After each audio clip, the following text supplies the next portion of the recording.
마태복음 13장 10절로 12절입니다. 마태복음 13장 10절로 12절입니다. 찾으신 줄 믿고 합독합니다. 시작. 예수께 나와 이르되 어찌하여 그들에게 비유로 말씀하시나이까? 대답하여 이르시되 천국의 비밀을 아는 것이 너희에게는 허락되었으나 그들에게는 아니 되었나니 무릇 있는 자는 받아 넉넉하게 되되 없는 자는 그 있는 것도 빼앗기리라. 아멘. 오늘 우리에게 주신 말씀도 주의 생명의 말씀이 되길 간절히 원합니다. 오늘 우리가 함께 나눌 이 13장 말씀은 마태복음의 거대한 두 번째 설교 모음집입니다. 거대한이에요. 이게 엄밀하게 말하면 10장의 짧은 설교, 제자 파송 설교가 있기 때문에 엄밀하게 말하면 설교 시리즈 중에서는 마태복음 내에서 세 번째 설교 묶음이지만 거대 설교로 나누자면 산상수훈 이후에 거대 설교 파트가 여기라는 거예요. 두 번째라는 거예요. 이해가 되시죠? 첫 번째 거대 말씀 묶음은 산상수훈이었죠. 예수님이 성령 받으시고 세례 받으시고 광야에서 시험 받으시고 그 다음에 갈릴리 회당에서 좀 전파하시다가 바로 5장부터 산상수훈을 하십니다. 5, 6, 7장이 그 내용이었어요. 그런데 산상수훈을 우리가 다 배웠지만 산상수훈 때는 비유를 많이 쓰셨어요? 안 쓰셨어요? 거의 안 썼어요.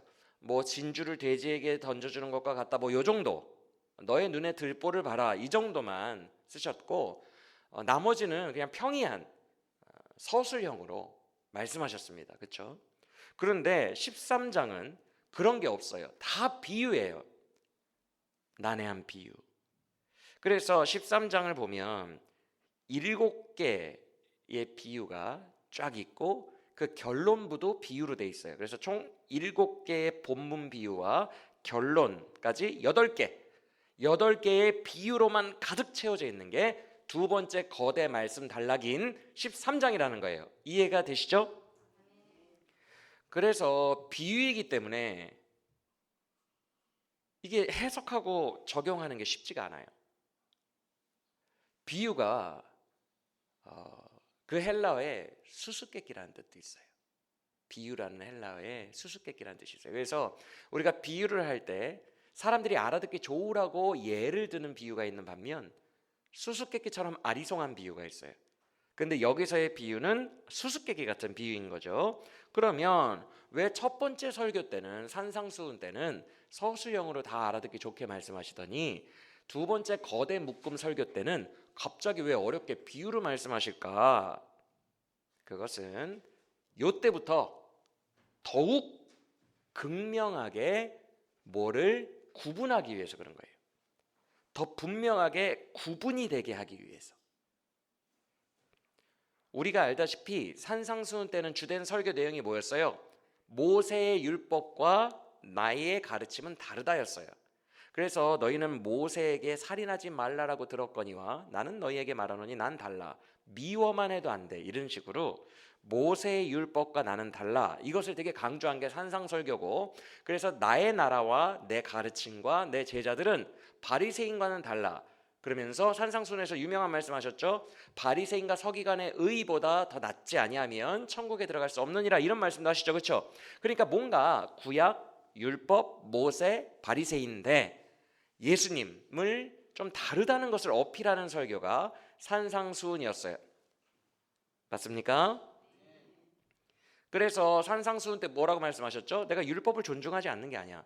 율법을 모세, 율법, 구약 이것을 폐하러 온 것이 아니라 내가 와서 나의 가르침으로 더 완전하게 하려고 온 거야 라고 말씀하시면서 나는 그래서 이 수준이 될 수 없고 이것을 능가하고 이것을 완전하게 고쳐내는, 이 불완전한 것을 완전하게 치유하고 고쳐내는 그런 완성품의 사람이 나야 라고 말씀을 하신 거예요. 그러면서 구약과 자기의 차이에 대해서 말씀하신 게 산상설교라는 것이죠.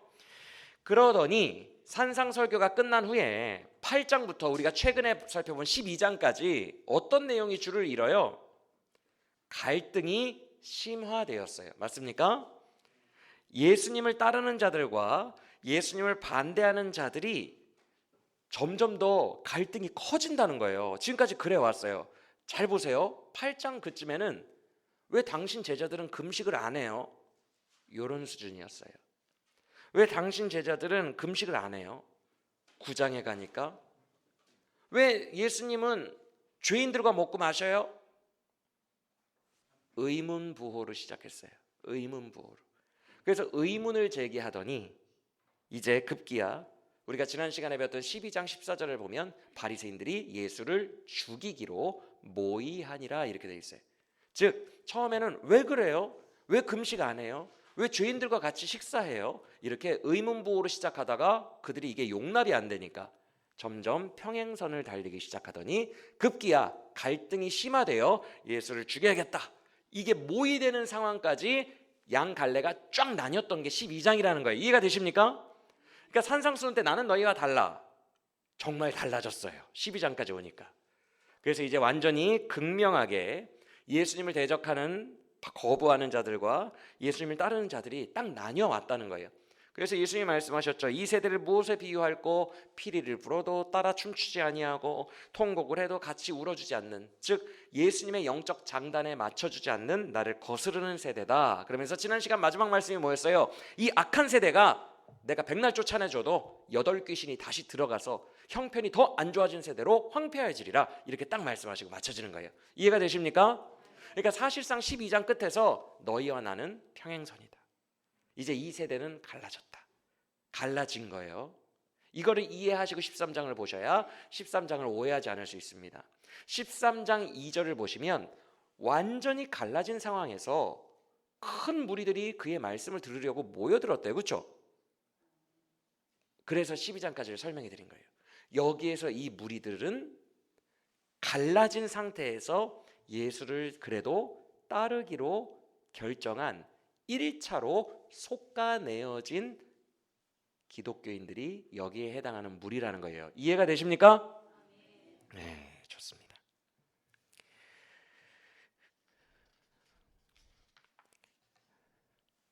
그래서 13장은 제가 앞서 말씀드린 것처럼 비유로 말씀하신 이유가 한 번 더 구분하는 거예요. 그러니까 이미 평행선으로 한 부류가 속간해졌죠. 그렇죠? 바리새인과 그쪽 사람들이 속간해졌잖아요. 그래서 13장에 모인 사람들은 1차 검증 과정에서 통과한 예수님을 그래도 따르겠다고 하는 자들이잖아요. 그렇죠? 이 중에서 또 비유로 말씀하시면서 2차 속간해지는 작업을 하시는 거예요. 그래서 이런 전제를 가지고 있지 않으면 오늘 본문이 오해될 수 있다라는 것을 기억을 하고 우리가 이 말씀 안으로 들어가야 된다는 것입니다. 그래서 왜 비유로 말씀하세요? 2차로 솎아내기 위해서. 있는 자는 더 있게 하고 없는 자는 더 없게 할 거야. 이 말이 부익부 빈익빈이에요. 그 뜻이 아니라 구분을 명확하게 만든다는 거예요. 솎아내는 작업 속에서 2차로 분류하는, 우리 병아리 감별하는 것도 수컷이냐 암컷이냐 분류하잖아요. 분류하는 것을 명확하게 하기 위하여 비유로 말씀해서 깨닫는 자들은 2차 통과, 못 깨닫는 자들은 2차에서 탈락. 한 번 더 그 과정을 거치겠다는 것입니다. 자, 여기까지 다 이해가 되신 줄 믿습니다. 그래서 이제부터 비유로만 말씀하시는 건데 13절을 보시면 일단 10절을 봅시다. 10절에서 제자들이 묻죠. 왜 비유로 말씀하세요? 그랬더니 주님이 11절에서 천국 비밀을 아는 게 너희에게만 허락되었고 2차로 솎아졌을 때 떨어지는 저들에게는 허락되지 않았다라고 말씀하시고 12절에서 방금 말씀드린 것처럼 부익부 빈익빈 이야기를 하십니다. 구분하겠다는 거예요. 제자 그룹 중에서도 진짜 제자들을 또 구분하겠다는 거예요. 더 줘가지고, 그리고 가짜들에게는 더 뺏어가지고 확연하게 차이를 나게 만들겠다는 거예요. 그러면서 13절을 보시면 비유로 말씀하시는 의도에 대해 더 분명하게 알려주십니다. 뭐라고 하십니까? 내가 그들에게 비유로 말하는 이유가 있어. 그들은 깨닫지 못하는 백성이니까. 그러면서 이제 14, 15절에서 이사야서를 인용하시며 그들은 깨닫지 못해. 왜? 완악하기 때문에. 마음이 완악하기 때문에. 15절. 그래서 지금 이게 무슨 말이에요? 그런 거예요. 여러분, 일단 검정고시를 통과한 사람들끼리 대학을 입시를 할 수 있는 자격을 주죠. 그런데 대학 수능 시험은 더 힘듭니다. 검정고시보다. 그렇죠? 상위권에 가기가 더 힘들어요. 그렇죠? 똑같아요. 1차는 검정고시라고 보시면 돼요. 그래서 대학을 수능 시험을 치를 수 있는 자격을 부여받는 거예요. 지금 여기 모인 큰 무리들, 엄청 많은 사람들, 아직도 그래도 예수님을 따르겠다고 남아있는 수많은 본인이 기독교인이라고 생각하는 사람들이 큰 무리들이 모였어요. 근데 여기에서 2차로 솎아내려면 수능에도 변별력이라는 게 있죠. 어려운 문제를 좀 내야 아닌 사람들의 점수가 떨어지잖아요. 그렇죠? 그 얘기예요. 그들은 어려운 얘기하면 못 알아듣는다. 왜? 마음이 완악해서. 그러니까 내가 이제부터는 수수께끼로 말할 거다. 그래서 한 번 더 솎아낼 거다. 이 얘기를 하시는 거예요. 여기까지 이해가 되십니까? 그러면 격차를 더 벌려내 가지고 변별력 있는 시험 문제를 내서 격차를 더 확 벌려서 분명하게 구분을 딱딱 하겠다는 건데, 그 격차를 벌리는 매개물이 뭐예요? 말씀이에요. 말씀. 더 정확하게 말하면 말씀을 그냥 아는 게 아니라 말씀을 깨닫는 거예요. 말씀에 대한 깨달음. 그래서 오늘 본문 13장에는 깨닫다라는 단어가 엄청 많이 나와요. 저 따라오세요. 13절에 제일 먼저 깨닫다 나옵니까? 맞죠? 14절에 나와요. 15절에도, 19절도 보세요. 천국 말씀을 깨달아야 된다. 천국 말씀. 깨닫다라는 단어 또 나오죠. 23절 보세요. 깨닫다 나옵니까? 그리고 마지막 51절도 보시면 깨닫다가 나와요. 뭐라고 하세요? 51절. 주님이 이 모든 설교 묶음을 말씀하신 후에, 설교를 마치신 후에 제자들에게 물으십니다. 너희는 지금 이 설교 다 깨달았니? 모두 다 깨달았니? 그러니까 제자들이 네, 그러하이다 라고 대답하는 말씀을 듣고 주님이 그래, 너희들이 천국의 제자된 서기관들이야 이제, 이렇게 말씀하시며 이 설교 파트가 마무리되는 거예요. 이해가 되십니까?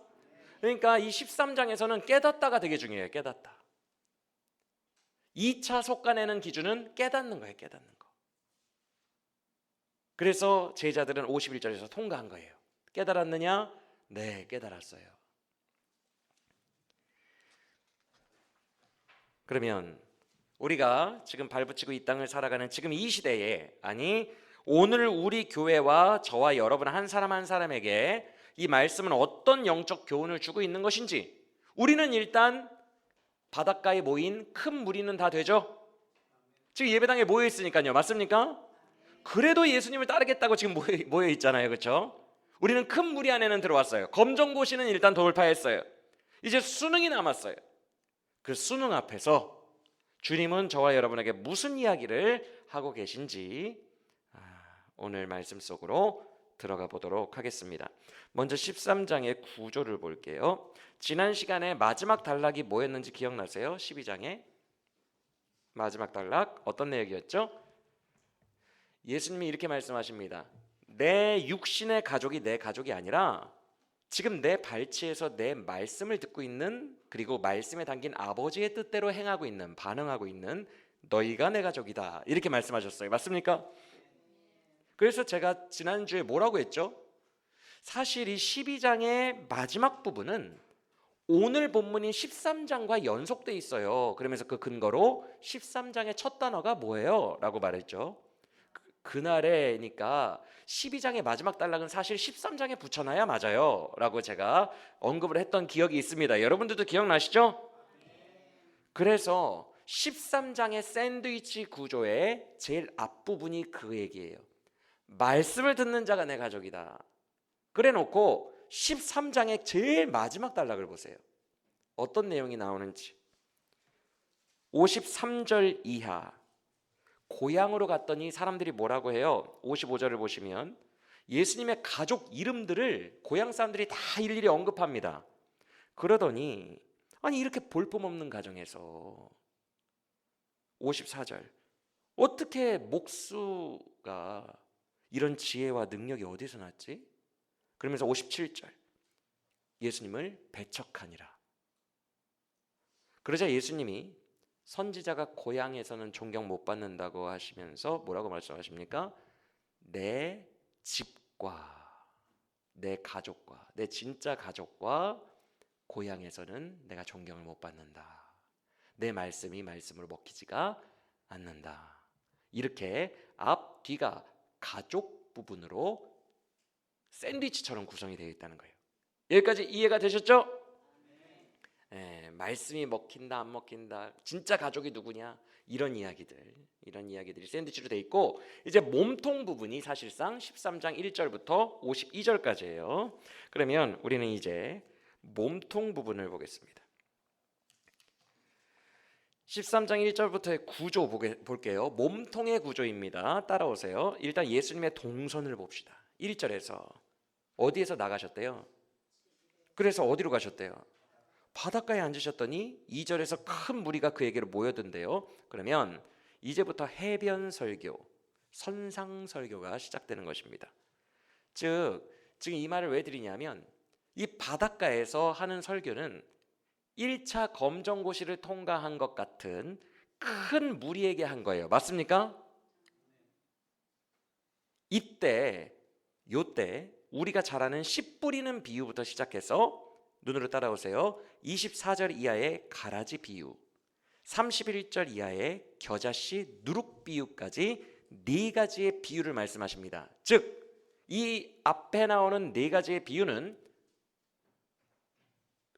무리들용 비유라는 거예요. 그리고 물론 설명은 제자들에게만 따로 해주세요. 36절 이하를 보시면 예수님의 동선이 나와요. 36절을 보시면 주님의 동선이 어떻게 바뀌어요? 다시 무리를 떠나셨다고 되어 있죠. 무리를 떠나셔서 집으로 들어가시고 그 후에는 이제 제자들과의 이야기가 시작됩니다. 그렇죠? 그러면서 그 제자용 비유를 44절부터 세 가지를 말씀하십니다. 천국은 밭에 감추인 보화와 같고 진주를 사는 장사꾼 같고 그물과 같다라는 세 가지의 비유를 제자들용으로 하신다는 거예요. 그래서 총 7개의 비유가 13장을 채워져 있고 이 주님의 동선에 따라 무리용, 제자용 비유가 갈린다는 것입니다. 이해가 되시죠? 그러면 이제 그 비유 속에 담긴 의미, 우리 더 깊이 들어가 볼게요. 근데 이게 중요해요. 잘 보세요. 앞서 제가 여러분이 쉽게 일단 본문에 접근하게 하기 위하여 이분법적으로 쉽게 얘기했어요. 뭘 이분법적으로 얘기했냐면 검정고시 통과한 사람들 중에서, 큰 무리들 중에서 다시 한번 2차로 솎아내어 진짜 제자와 가짜 제자를 극명하게 비유라는 시험 문제로 분리하겠다. 더 극명하게 분리해서 솎아내겠다라고 했어요. 그렇죠? 그래서 제가 이분법적으로 진짜 제자와 가짜 제자 이렇게만 그냥 얘기를 해드렸는데 이 두 부류만 있는 게 아니라 오늘 13장 본문을 보면 이게 4개로 바뀝니다. 4개로. 일단은 쉽게 말하려고 이렇게 말했고 4개로 이렇게 바뀌어요. 이 4단계에 누구가 있는지 좋은 거를 위에 놓고 쉽게 말씀드릴게요. 제일 위에 1번 그룹은 따라합시다. 진짜 제자. 네, 1번 그룹은 진짜 제자.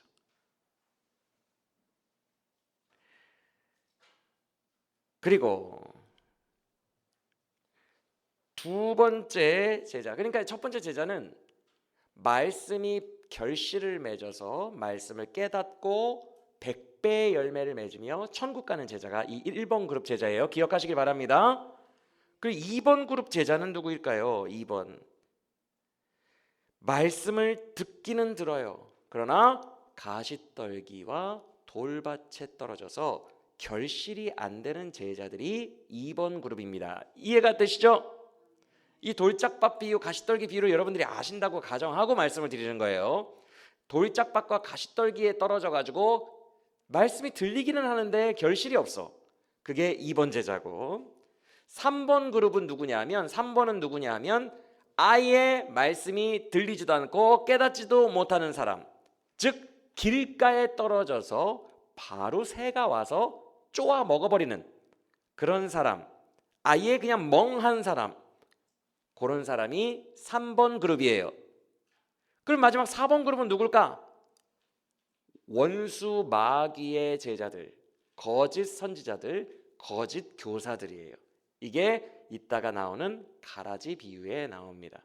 그래서 13장 내에 4가지 부류가 있는데 이 4가지 부류가, 저를 보세요, 지금도 한국교회에 섞여 살고 있습니다.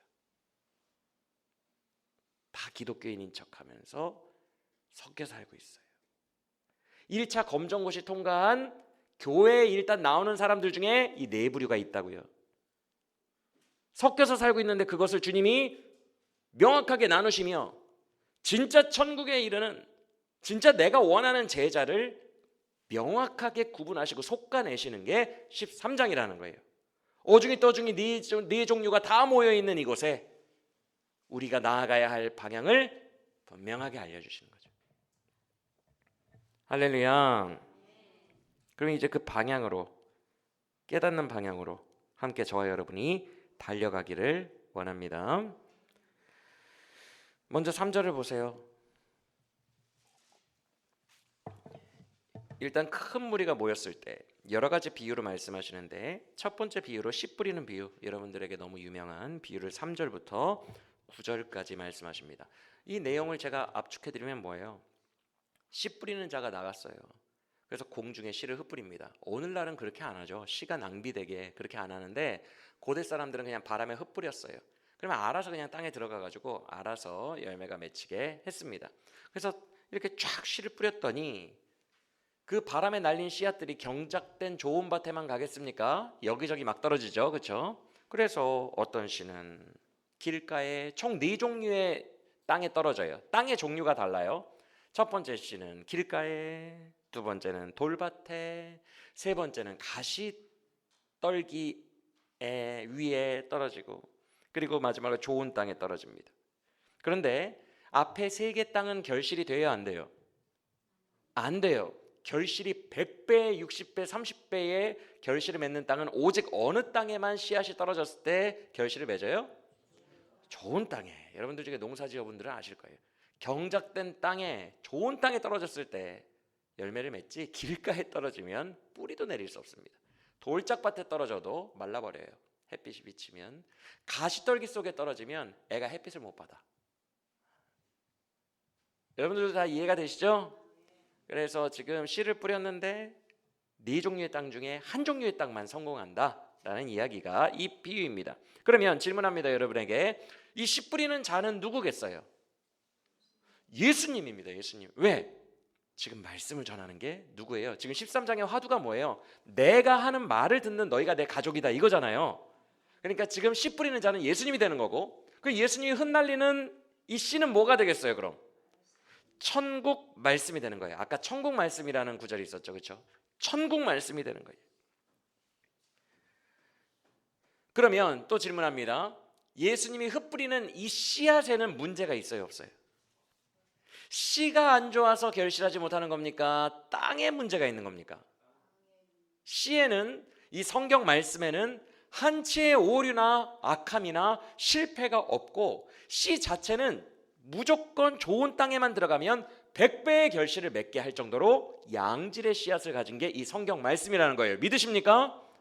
예수님이 흩뿌리시는 이 말씀은 정말 좋은 씨앗이에요.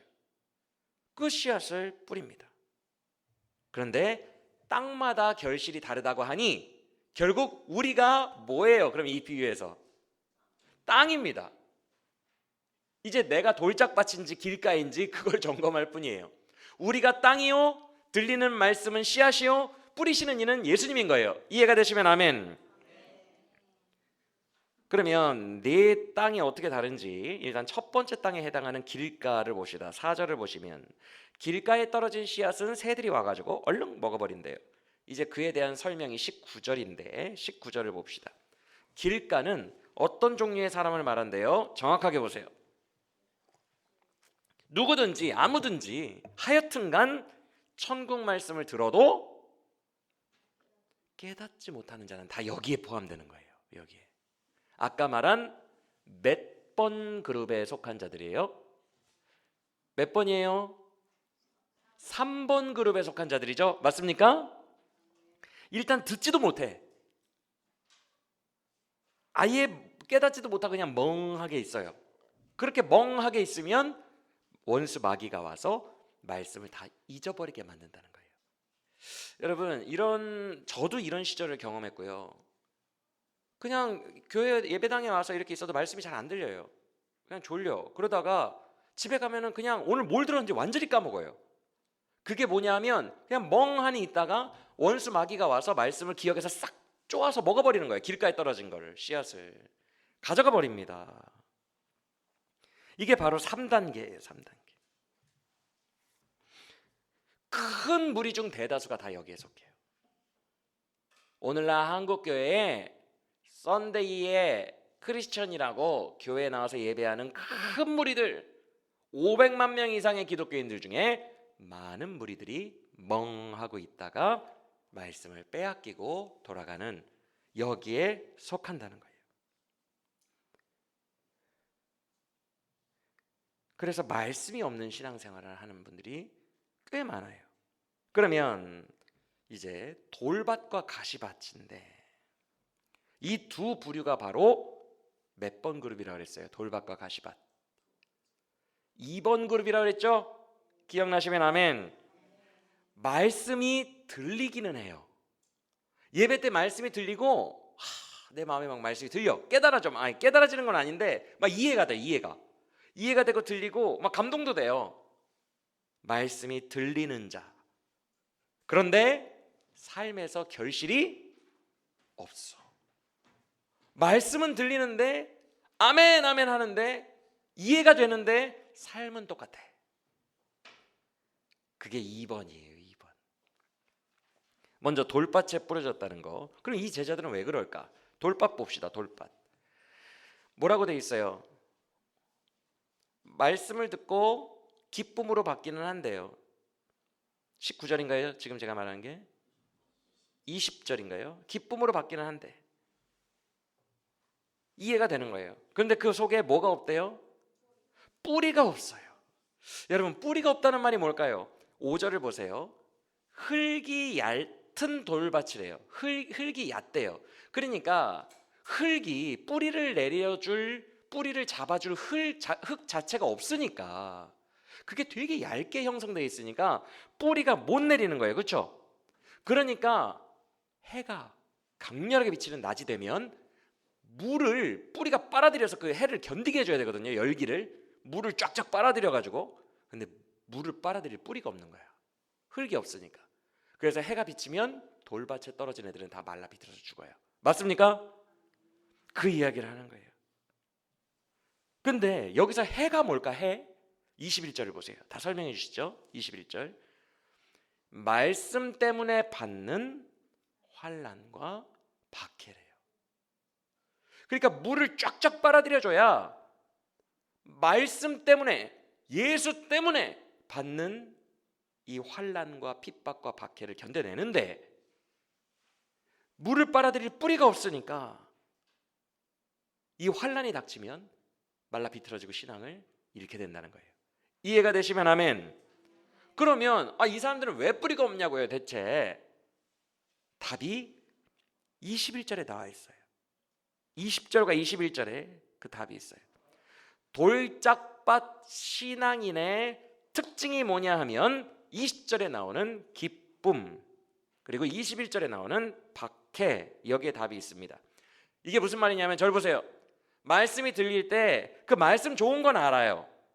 말씀 좋은 건 아는데 내가 즐거울 때만 말씀을 받고 기쁨으로 받고, 즐겁지 않은 환난, 이 땅을 살아갈 때 나에게 눈물이 나는 느낌이 들면은 바로 배신합니다. 나에게 기쁨을 줄 때만 받아들여요. 그러니까 돌짝밭 신앙인의 기준은 기쁨이에요. 기쁨이냐 눈물이냐. 이 말씀이 나에게 기쁨과 행복을 주는 거라면 내가 기꺼이 받겠지만, 나에게 눈물을 주는 거라면 기독교 버릴래. 이게 되는 거예요. 예수 버릴래. 이런 말씀은 내가 받을 수가 없겠다. 나는 슬퍼지려고 예수 믿는 거 아니야. 이렇게 고난이 닥쳐오면, 눈물이 닥쳐오면 바로 예수를 버려버리는, 그게 돌짝박 신앙이에요. 그러니까 결실을 맺을 수가 없는 거죠. 이해가 되십니까? 감정에 중시한, 감정 중심의 신앙. 기쁨과 슬픔이 기준이 되어 취할 것은 취하고 버릴 것은 버리는 그런 신앙을 가진 자들이 돌짝밭 신앙이라는 거예요.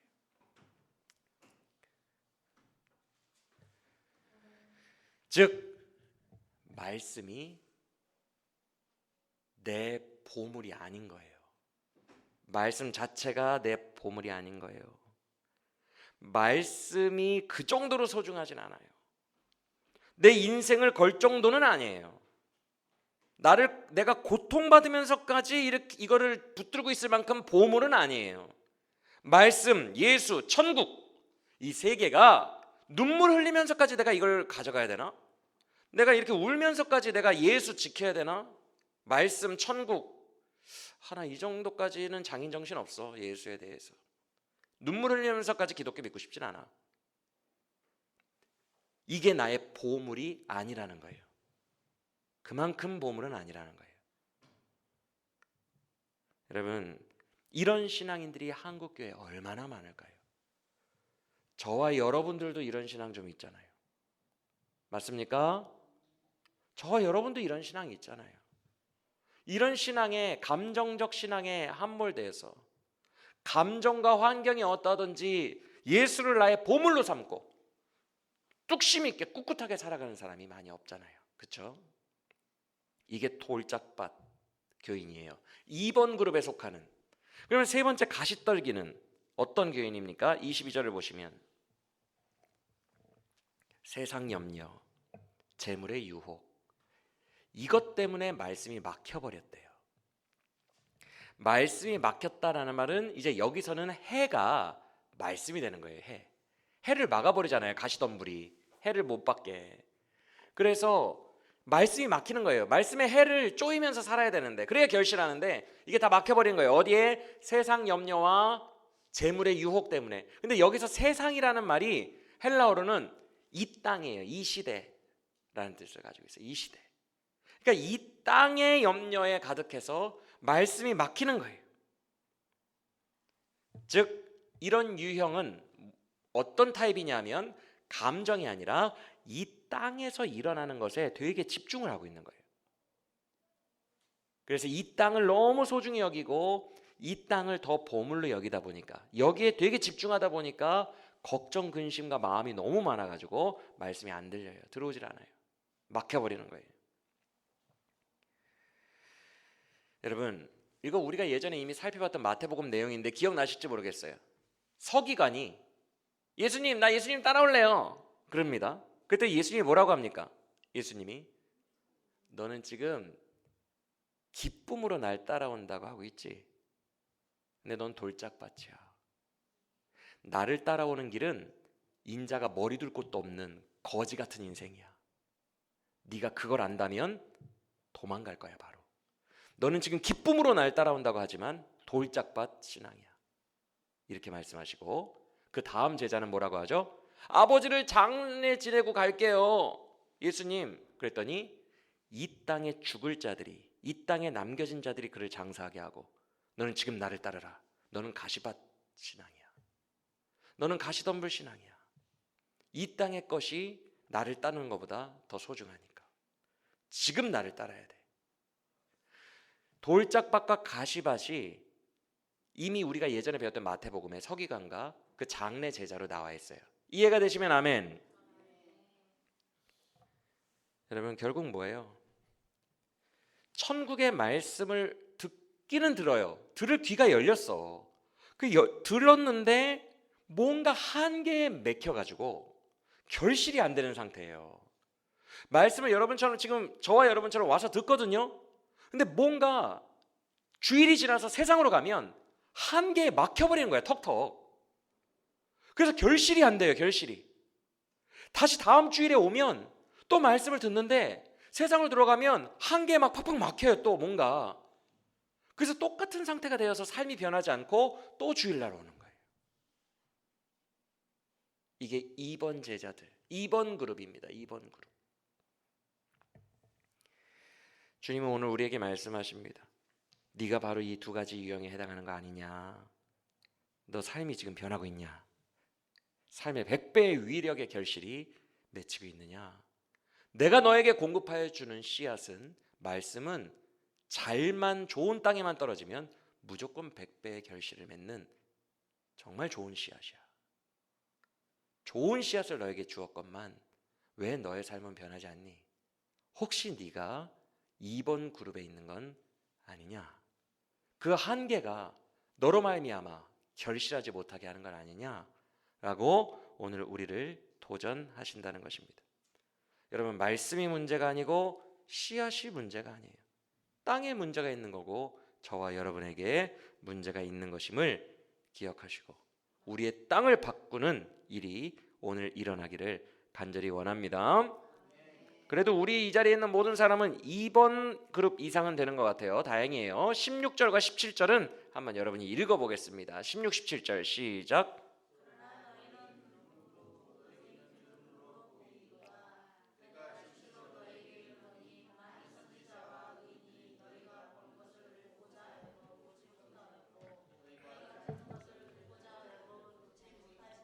우리는 일단 복된 자들입니다. 왜? 깨달으면 안 돼도 듣기는 되니까. 맞습니까? 우리는 일단 말씀이 들려요. 비록 돌밭이나 가시떨기라고 해도 말씀이 일단 들려요. 제가 왜 깨닫는다는 표현을 안 쓰냐 하면 오늘 본문 13장에서 깨달음은 진짜 1번들만 하는 거예요. 그러니까 이게 그냥 논리적으로 머리에서 깨달아지는 게 아니라 이 깨달음, 우리 불교에서도 깨달음을 얻었다고 하잖아요. 수행을 위해서. 이 깨달음은 그냥 논리적 지성을 말하는 게 아니라 수행을 통해 깨달음을 얻었다고 하면 이거는 삶이 막 바뀌는 거예요. 깊은 깨달음을 얻은 거예요. 그래서 오늘 13장 본문에 1번 제자들은 깨달음을 얻었다고 하잖아요. 이 깨달음은 삶을 능히 바꿔낼 수 있을 정도의 깨달음이에요. 그러니까 제가 일부러 논리적 이해와 깨달음을 분리해서 설명을 하고 있는 거예요. 이해가 되시죠? 우리는 논리적으로 이해가 다 되고 말씀을 듣는 자들이니까 일단 복 있는 자들이라는 것을 믿으시길 바랍니다. 우리는 2번에 있는 자들이에요. 적어도 다 듣고 있으니까. 그런데 여기에서 머물면 안 되고 결실을 하는 1번 그룹으로 올라가야 되잖아요. 맞습니까? 그러면 1번 그룹에 해당하는 좋은 땅 제자는 어떤 제자랍니까? 23절을 보세요. 이제 1번 그룹 제자들에 대한 특징이 나오는데 그들이 결실을 하는데 왜 결실한대요?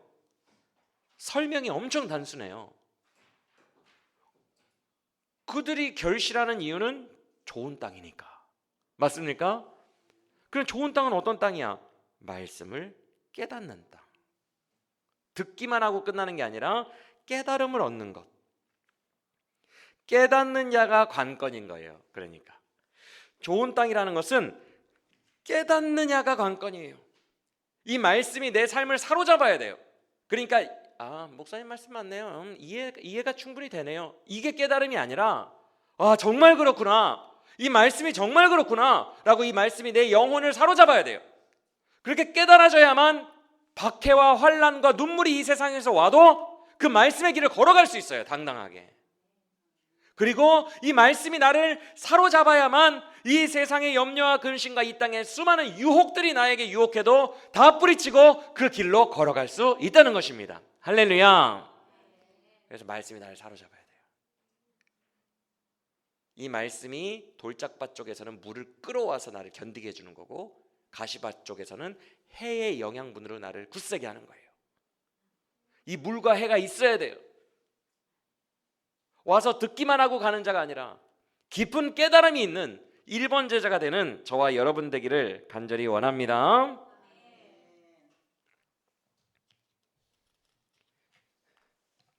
그러면 이제 24절 이하에 있는 가라지 비유를 볼게요. 압축하면 뭐예요? 가라지 비유. 이제 다시 방금 얘기한 건 잊어버리세요. 또 씨앗이 나오고 막 그러니까 예수님이 뿌리는 자고 씨앗이 말씀이고 이거 생각하면 안 돼요. 이제 전혀 다른 비유예요. 그럴 거면 수수께끼 아니죠. 전혀 다른 비유예요. 압축해 봅시다. 24절 이하. 천국은 좋은 씨를 제 밭에 뿌린 사람과 같대요. 좋은 씨를 뿌렸더니 밤에 다들 자는데 원수가 와가지고 가라지를 제 밭이라고 그랬어요. 제 밭. 이거는 하나님의 밭이에요. 교회예요. 교회에 마귀 원수가 살짝 오더니 가라지들을 교회 속에 그 밭에 뿌리고 갔대. 근데 그게 같이 자란대, 교회 내에서. 나중에 농부들이 집주인에게 같이 자라요, 어쩌죠? 그때 집주인이 뽑지 마.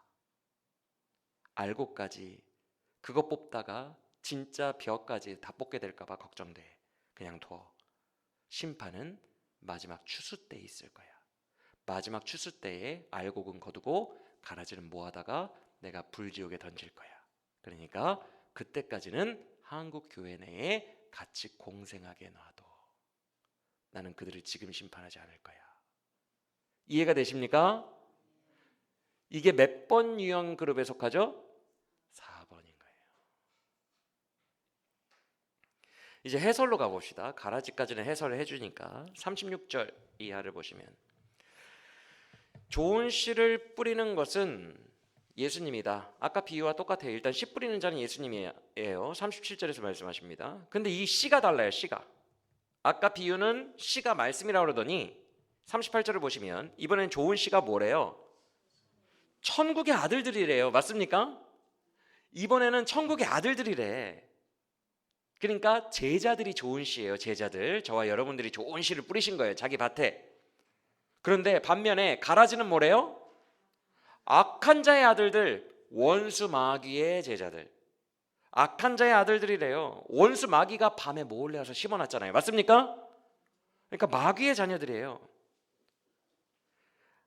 이들이 거짓 선지자들을 거짓 교사들이라고 했어요. 근데 문제가 뭐냐면 교회 안에서 구분이 잘 돼요, 안 돼요? 안 돼요.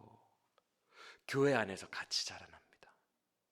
원수의 아들들과 주님의 아들들이 같이 자라나요. 여러분, 왜 이렇게 생각을 할 수 있냐면 여기서 가라지라는 헬라어가 독보리래요. 독보리. 근데 이게 이스라엘에 있는 식물인가 봐요. 이스라엘은 밀농사를 짓잖아요. 벼가 아니라.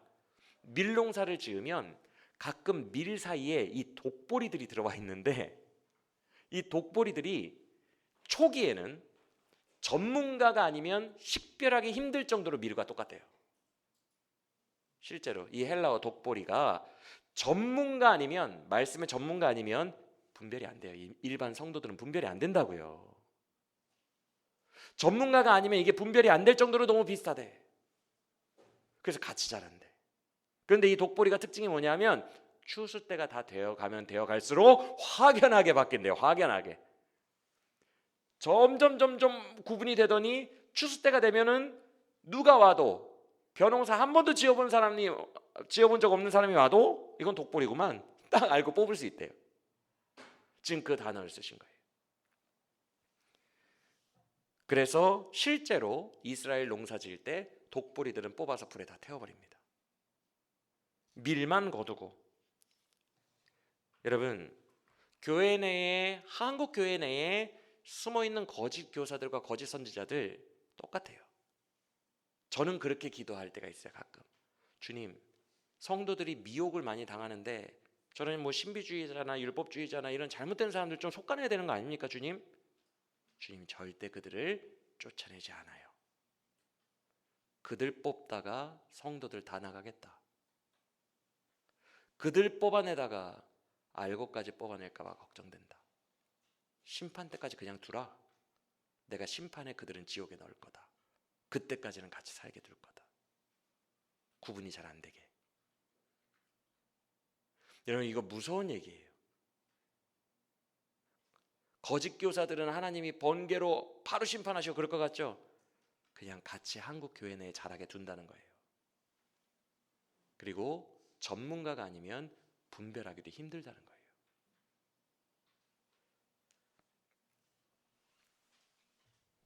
여러분, 41절 이하를 봅시다. 주님이 뭐라고 하시죠? 그 거짓 교사들 가라지들을 뭐라고 불러요? 불법을 그래서 42절에서 풀무불에 넣어서 그들이 그곳에서 울며 이를 갈게 될 거다. 지옥 얘기죠.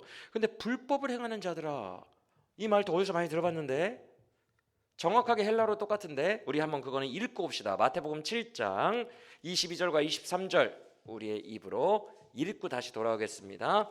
마태복음 7장 22절 23절 시작. 그날에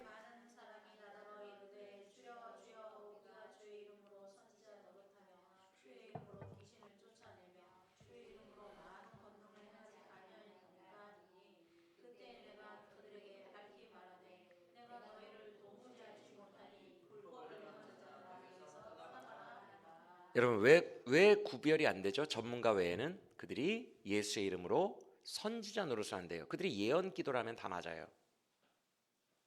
선지자 노릇이 뭡니까? 예언 기도 해줄게. 와봐. 맞아요, 맞아. 너 이런 종류의 죄졌잖아. 그거 끊어. 그러면 사업 잘 풀릴 거야.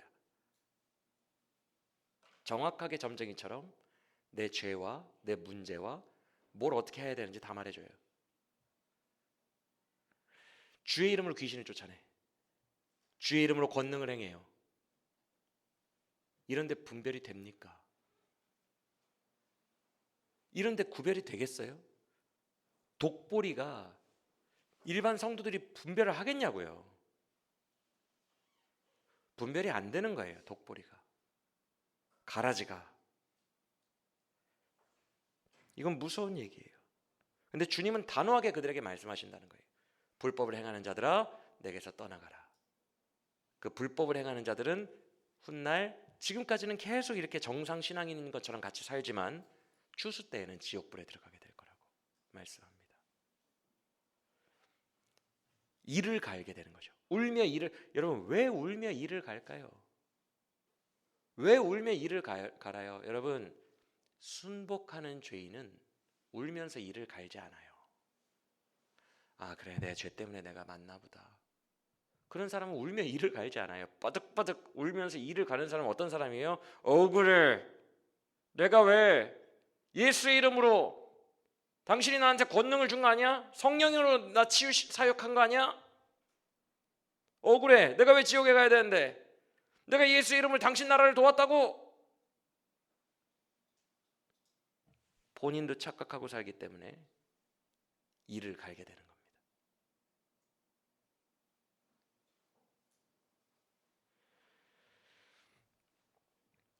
설교 맨 처음에 이런 말씀을 드렸어요. 13장은 네 종류가 뒤섞여 살아가는데 다시 한번 솎아내는 말씀이라고요. 다시 한번 진짜와 가짜를 구분해내는 그런 말씀이에요. 한국 기독교도 네 그룹이 옹기종기 같은 기독교인 명패를 달고 살아갑니다. 심판날까지는 몰라요. 추수날까지는 몰라요. 가라지도 같이 살아가고요. 돌짝박 가시박 2등급도 같이 살아가고요. 아예 멍하고 말씀이 없는 사람, 아예 들리지도 않는 사람도 3등급도 같이 살아갑니다. 다 본인들이 기독교인이라고 착각해요. 근데 오늘 말씀을 통해서 내가 기독교인이라고 제자라고 인정하는 사람은 1번 등급이니까 너희도 1번으로 가도록 노력하라 라고 말씀하시는 거예요. 여러분 오늘 말씀을 잘 듣고 두 번째 솎아내는 작업에서도 우리는 알곡으로 구분되어지기를 예수님의 이름으로 간절히 축원합니다. 그래서 이 말씀은 기회예요. 기회예요. 우리 모두에게 기회예요. 내가 설령 4번일지라도 4번의 역할을 하고 있을지라도 이 말씀이 나를 깨닫게 하시고 회개하고 정상적인 사람으로 돌아오게 할 수 있는 이 말씀은 기회의 말씀이라는 거예요. 이 말씀을 깨달음으로 취하여 우리의 삶에 결실이 있게 되기를 간절히 원합니다.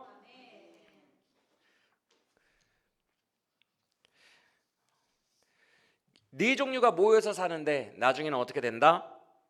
우리 47절 이하에 있는 13장의 7비유 중에 마지막 7번째 먼저 보겠습니다. 47장 47절 이하 뭐라고 하십니까? 천국은 마치 바다에 쳐진 그물과 같아. 그래서 물고기를 일단 최대한 모아가지고 어중이 떠중이 다 모아가지고 물 밖으로 끌어내. 그리고 물 밖에서 선별 작업을 하는데 좋은 물고기만 그릇에 담고 악한 물고기는 다 버려. 풀무불에 던지셔. 솎아내. 그러면서 이 비유를 하신 다음에 50절 보세요. 뭐라고 합니까? 이런 식으로 일단은 어중에 떠중에 모든 기독교인들을 다 그물에 담아서 천국으로 가져가지만, 일단 심판대로 가져가지만 그 심판대 앞에서 한 번 더 솎아낸다. 그래서 이렇게 표현된 거예요. 50절 보세요. 의인 중에서 악인을 골라낸다고 되어 있어요. 이해가 되십니까? 지금 이 말투가? 그러니까 악인을 골라내는 게 아니라 스스로를 기독교인이라고 믿고 있는 의인들 중에서 또 한 번 솎아낸다는 얘기예요. 악인을 다시 한번. 일단 물고기는 다 모은데 천국은 마치 그물과 같대요. 그래서 2차 분별 작업을 또 하시겠다는 거예요. 그러면 어디까지가 솎아지는 걸까? 여러분 이제 좀 두렵지 않으세요? 그러면 천국에 들어가는 제자는, 목사님 좀 말해주세요, 4단계 중에서 1번과 2번까지는 그래도 천국에 들어가죠? 2번까지는 어떻게 들어가잖아요. 아니면 진짜 무섭게 1번만 들어가나요? 저도 답을 내고 싶은데 본문에 그게 없어요. 주님이 그걸 명확하게 결론을 안 내셨어요. 왜? 저는 그렇게 생각해요. 2번 그룹에 현재 있는 자들도 기회라고 생각하고 1번 그룹을 향해 나아가라. 2번 그룹이라고 해서 버림받은 게 아니고 얼마든지 1번 그룹으로 나아갈 수 있다. 심지어 3번, 4번이라도 버림받은 게 아니고 오늘 이 말씀을 깨닫고 얼마든지 위로 올라갈 수 있다. 그래서 주님이 경계선을 말하지 않고 이것을 기회의 말씀으로 우리에게 주셨다라는 생각이 듭니다. 믿으시기 바랍니다. 그래서 우리가 기도해야 돼요, 여러분. 왜 기도해야 되냐면 참 제자가 되어서 우리가 한계에 이렇게 갇혀가지고 결실을 못하고 있잖아요. 2번 그룹이잖아요. 지금 결실을 못하는 우리가 우리의 삶의 한계를 돌파하는 그런 영의 결실이 있고 싶어요. 주님, 나도 말씀이 지식으로만 끝나는 게 아니라 내 영혼을 사로잡게 해주세요. 말씀이 나에게 깨달아지게 해주세요. 그래서 그 말씀이 나를 붙들고 가게 해주세요. 나도 그래서 결실 있는 사람이 되고 싶고 한계를 돌파하는 사람이 되고 싶어요. 내 삶을 이대로 두지 마시고 성령 하나님께서 지난 금요 예배 때 요한복음에서 성령께서 말씀을 깨닫게 해주신다고 했으니까 성령님 나를 깨닫게 해주세요. 이렇게 기도해야 된다는 것입니다. 이 소원을 아뢰고 기도하여 참된 제자의 길로 나아가는 우리 모두가 되기를 간절히 원합니다. 그러면 마지막으로, 이제 진짜 마지막으로, 참 제자는 어떻게 살아요? 1등급에 올라간 사람들은 어떻게 사는지, 그들의 특징, 그러니까 우리의 소원이 되겠죠. 우리의 소원, 나도 저렇게 살고 싶어요. 소원이 되겠죠. 그 참 제자의 특징 3가지만 살펴보고, 간단히 살펴보고 마치도록 하겠습니다. 첫 번째, 복음에 담긴 그 보물과 같은 사랑과 가치를 알고 나도 주님을 보물로 여기는 삶. 이게 첫 번째 제자들의 특징입니다. 그 내용이 44, 45 이렇게 되어 있어요. 44, 45, 46. 먼저 45절의 진주 비유부터 보실게요. 진주 비유를 냉정하게 보세요. 천국은 마치 진주와 같다라고 하십니까? 아니에요. 천국은 진주다. 바로 위에 44절은 보하다 이렇게 말했죠. 천국은 보하다. 그래서 45절도 진주다 이렇게 말할 수 있을 것 같은데 아니에요. 천국은 진주를 구하러 다니는 장사꾼과 같다 이렇게 말합니다. 맞습니까? 그래서 근데 보세요. 그 장사꾼이 너무 귀하고 소중한 진주 하나를 우연히 발견을 했대. 그래서 이 귀한 진주를 사기 위해 자기의 모든 소유를 다 팔아서 이 진주를 산 사람과 같다라고 말합니다. 여기서 극히 소중한 진주라고 되어 있죠. 이게 세상에서 단 하나밖에 없는 이라는 의미를 가지고 있어요. 비교급이 아니라 구별되어 있어요. 구별되어 유니크한, 그러니까 딱 하나밖에 없는 그런 의미를 가지고 있다는 거예요. 이해가 되십니까? 그러면 여러분 이게 무슨 뜻일까요? 우리 같은, 저와 여러분 같은 병자이고 죄인이고 버림받아 마땅한 이런 버러지 같은 자, 아무도 눈여겨보지 않는 우리 같은 자를 이 세상에 단 하나밖에 없는 너무 소중한 진주네, 너는 나의 너무 소중한 자녀네, 그러면서 자기의 모든 소유를 팔아 죄에 팔린 노예와 같은 우리를 다시 사오신 분, 그게 누구입니까? 예수님이라는 거예요. 우리 같은 버러지 같은 자들을 너는 세상에 단 하나밖에 없는 나에게 너무 특별한 존재네, 나는 네가 너무 소중해, 그래서 너를 위해서 십자가에서 나는 대신 죽어 너를 내가 다시 사올 거야 라고 하시고 진짜로 십자가에서 죽으시고 여러분을 사오신, 여러분을 가치 있다고 하신, 자기 목숨과 여러분을 바꾸신 그분이 바로 예수님이라는 거예요. 할렐루야. 천국은 그 진주를 사는 장사와 같아요. 여러분은 그렇게 소중한 사람으로 하나님께 인정되고 있다는 것을, 자녀임을 믿으시길 바랍니다. 십자가의 복음의 진리 안에서 믿으시길 바라요. 여러분은 진주예요. 너무 소중해요. 주님이 그 증거로 십자가에서 자기를 던지셨어요. 나는 내가 너무 죄인이고, 나는 내가 너무 부족하고, 나 같은 버러지가 어떻게 하나님 앞에 설 수 있을까, 그렇게 생각하겠지만 하나님이 여러분을 보시는 생각은, 와, 이 진주 세상에서 다 하나밖에 없네, 너무 소중하네, 내 모든 것을 다 던져서라도 이 자녀를 살리고 싶다, 이런 마음을 가지게 되는 게 여러분을 향한 하나님의 마음이라는 것을 믿으시길 바랍니다. 그래서 이 복음을 아는 자는 44절의 삶을 살아요. 천국은 마치 밭에 감춘 보화와 같아서 나만 아는 그 하나님의 사랑의 가치, 그 천국의 가치를 이제는 나도 보물로 여긴다는 거예요. 그래서 이 땅을 살아가는 동안에 나의 모든 것을 다 내어놓아도 그 보물과 바뀔 수 없다. 예수님은 나의 보물이다. 천국은 나의 보물이다. 이렇게 남은 인생을 살아가는 자, 그게 바로 첫 번째 1등급 제자의 삶이라는 거예요. 즉 1등급 제자의 첫 번째 삶의 특징, 주님의 사랑을 깊이 알아 나도 주님을 사랑하게 된다. 주님이 나를 보물로 여기신 것을 깊이 깨달아 나도 주님을 보물로 여긴다.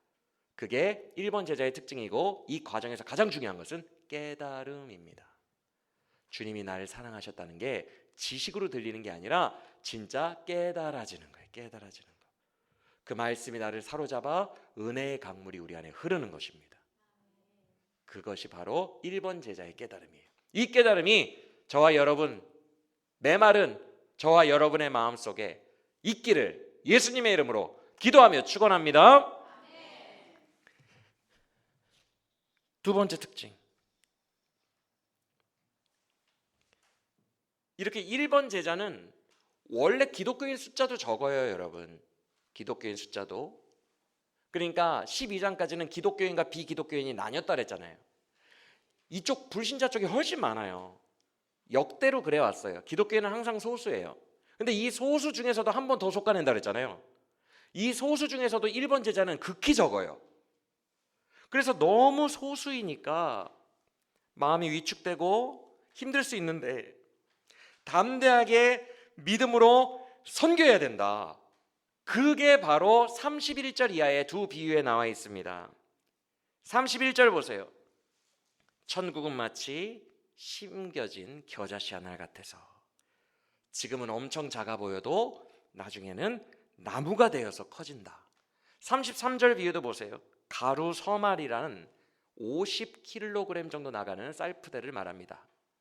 밀푸대 50kg나 되는 킬로그램이나 되는 그 거대한 밀을 한 줌의 누룩만 넣어도 다 부풀게 할 수 있대요.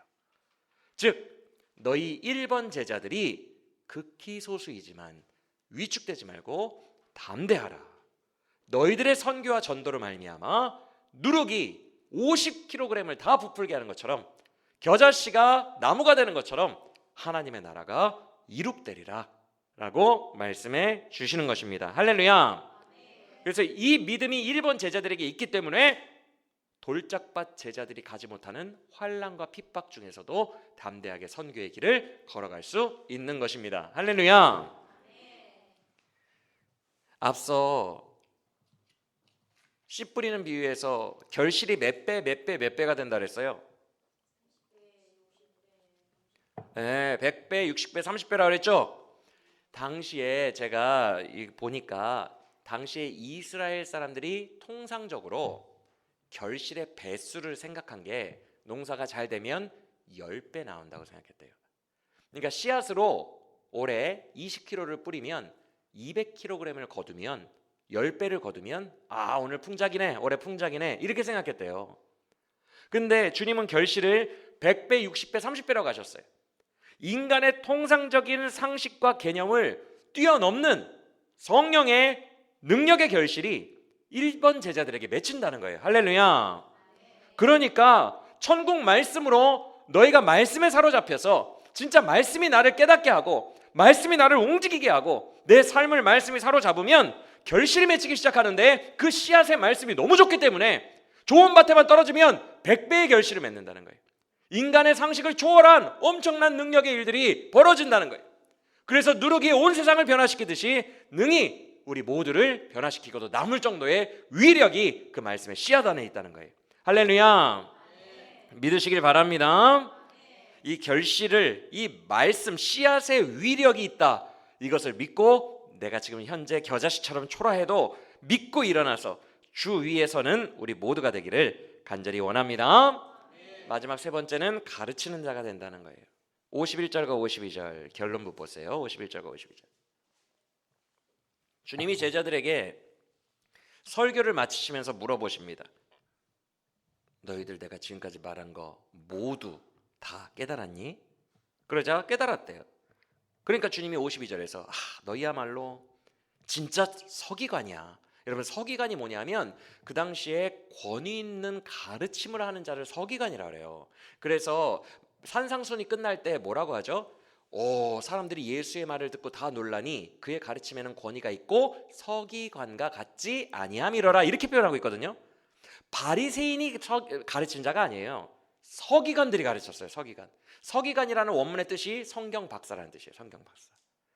그래서 서기관, 가르치는 자인데 주님이 이 어부 출신들, 세리, 마태 막 이런 사람들 모아놓고, 이 무지하고 연약한 죄인들 모아놓고 내 비유가 다 깨달아졌니? 네.